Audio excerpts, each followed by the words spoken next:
You see, here is the sea, Mr. Sanders, so calm and apparently unchanging, and yet it is part of my new conception about the nature of the world. At this same sea, many times in the past history of our Earth has rolled over the surfaces of the land masses, sweeping away all life and vegetation and eventually returning again to its former bed. This is the part of the biblical theory of the flood and the theory of people of other races. Oh yes, this actual event, the last one, is recorded in all the sacred scriptures of all the old civilizations, from the Hindus to the Bible. Mr. Foster, before we go on with that, you've made a number of predictions, scientific predictions, which you claim have come true. Now, what are those predictions, and how do you make this claim? Well, they are all based on the new notion that the physical invariance principles of contemporary science are invalid. And I stated this first in a manuscript reviewed in Australia in 1954. And the validity of this statement was confirmed finally last year at Princeton, when the principle of time reversal invariance was found to be invalid. Well, who accepts the fact that you have made these predictions accurately? Well, the facts as such are undeniable and must be accepted because they're documented. And it was accepted at such at Oxford, at the Tasmanian University, and also at the National University. The facts as such are accepted, but the explanations and the new views as yet are not. Do you mean to say that you reject all the basic principles of science established since Aristotle's day? No, it does not mean that. I state and maintain that those concepts and interpretations of science, which are still based today on Aristotelian logic, have a certain purpose, but that is defined by a statement as that a spade is a spade or a fine chisel is a fine chisel. But these concepts are inadequate for a complete understanding of the real nature of the world. How is it possible, Mr. Foster, that you as an individual can work out these theories when all the other established scientists have computers and all the money of governments behind them, and yet they apparently can't? Well, I do not claim at all that it is due to my own intellect or to my own penetration. I have been deeply interested from early youth in the real nature of the world, and I held my own views and ideas. But many years ago, about 14 years ago, when I was challenging one of the fundamental conventional principles of science, I had a definite inspiration, not knowledge as such, but an indication and a guidance which I followed, on which I worked very hard, and to evolve into a new structure of understanding. Inspirations are related to thoughts of genius. Do you think or consider yourself to be a genius? No. I consider myself to be an ordinary, humble person who wants to serve mankind with what man has striven for from the beginning of consciousness, with truth and understanding of the world. Well, now, one thing, you have a theory about the moon, and we expect to be able to get observable facts about the moon fairly soon. What is your theory? Well, it is by now rather more than a theory. 10 or 11 years ago, I stated to various scientists that the moon is not a piece of rock, but it is a plasma phenomenon, a cosmic plasma, and that this fact will eventually be confirmed. I made certain predictions which were already confirmed in 1958, and the situation now is coming close to a complete confirmation.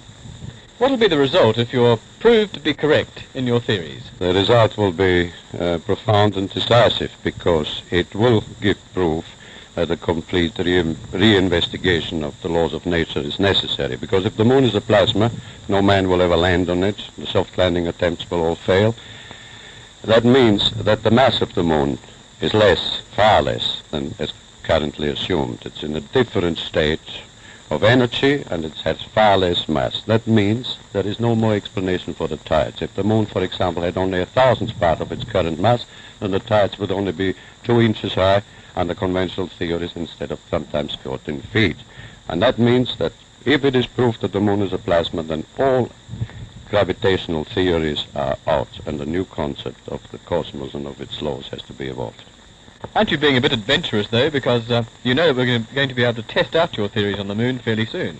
Well, not anymore. 11 years ago, of course, it was rather taking a risk. I was considered a lunatic, of course. But by now, the evidence, accumulated evidence, is already so much in my favor that I'm not taking any risks anymore. On the contrary, there is scientific views expressed all over the world now that the moon seems to be of a quite different nature of what was assumed. But the Americans and Russians are thinking of landing men on it. Well, that will never happen. Not on the moon. On Mars, on Venus, on other planets, yes. But the moon is definitely, as I assert, a plasma. Isn't there a slight contradiction? You mentioned the moon and the tides, Mr. Foster, and at the earlier part of the interview you talked about the tides sweeping over the Earth. Well, there is no contradiction there, because once the moon is proven not to be a piece of rock, but something of far less mass, and the gravitational theories are out and discarded, new concepts have to be involved which will show that the lawfulness of nature in the cosmos is identical to that in a hydrogen atom or in atomic processes. And when this is understood and worked out in full, it will be found that the physical processes of the Earth are quite different in geophysics of what it is present assumed, and that lawfully in certain periods, mostly during the ice ages, which occur every 200 million years, and there is a reason for that, the axis of the Earth suddenly tilts over. And when this happens, then you get the floods of the Bible, which were recorded before. The tides, the ordinary, everyday tides, have an explanation, even if the moon had almost no mass at all, because they are field effects. They're induced by cosmic pressures which exist in the field of our solar system. What's the benefit to mankind in your theories? Well, the first one, and the most important I would briefly put down, is this. I think it is a new conception about the nature of the cosmic world and about the nature and the veracity of consciousness, conscience, of morality.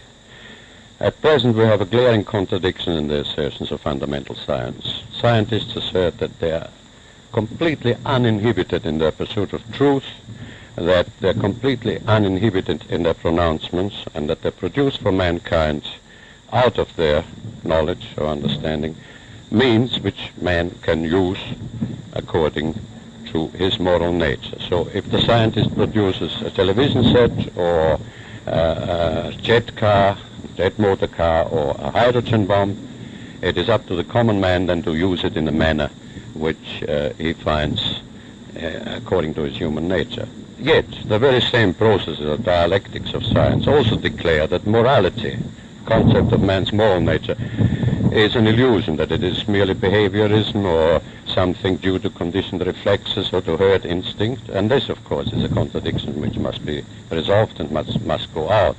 And it will be found as a consequence, what I had the privilege to see and to experience in my mind, that there is a moral law in the universe in which we partake and which is binding on us and which is decisive on our future. Now, in the practical aspects, when it is understood that the geophysical laws are quite different and that this tipping over of the Earth axis has occurred often, suddenly in the past, and will occur again, if the new view is elaborated, and I will not live long enough anymore to do that, it will be understood that the speed of light is not a universal constant, as it is now the foundation of science, that it is changeable, and that perhaps 50 years before the next change of axis there will be an increase in the speed of light. And if scientists will work out why and how, then there will be sufficient warning that mankind can prepare itself. Instead of building atom bomb shelters and hydrogen bombs by the millions, we will build provisions of making humanity floatable and to survive this crisis. So it comes again to the age-old concept that truth is the guidance, the hope, and the directive of the human mind, and that man must strive to understand and to know the real nature of the world.